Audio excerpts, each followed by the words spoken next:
Spatial planning. Often overlooked aspects of hospitality architecture and design. If I had to identify the single skill that has contributed most to my career over the last 19 years, it would be spatial planning, my USP. Many people assume interior design is about colours, furniture, and finishes. While those elements are important, they come much later in the process. Before we think about aesthetics, we must first understand how a space functions. No matter how beautiful a hotel, restaurant, bar, spa, or resort may look, if it doesn't function properly, it ultimately fails. Spatial planning is the foundation of successful hospitality design. It's the process of organising space to support guest experience, operational efficiency, safety, and profitability. At its core, spatial planning is about understanding how people move through a building. Guests should naturally know where to go without relying on signage. The layout itself should guide them. One of the first things I consider is circulation, the movement of guests, staff, deliveries, housekeeping, and services throughout the building. Every circulation route affects both operational efficiency and the guest experience.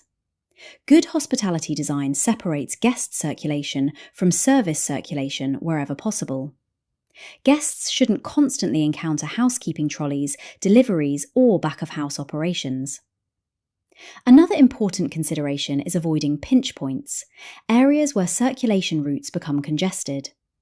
Whether it's a crowded hotel corridor, a busy restaurant entrance, or a bar queue blocking movement, these bottlenecks create frustration and reduce efficiency. Effective spatial planning anticipates these issues before construction even begins, ensuring spaces remain comfortable and functional during peak periods. Maximising capacity should never come at the expense of functionality.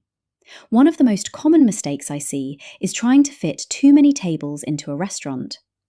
While it may increase seating numbers on paper, it often compromises service, comfort, and, ultimately, the guest experience. Accessibility is equally important.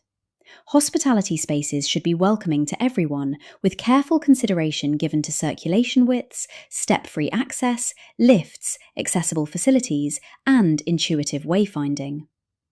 Most importantly, spatial planning plays a critical role in life safety.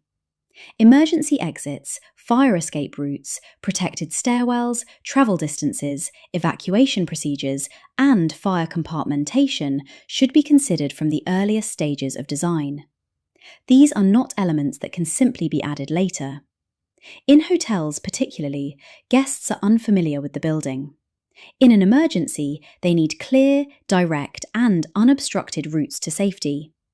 Escape routes should be logical, highly visible, and easy to understand.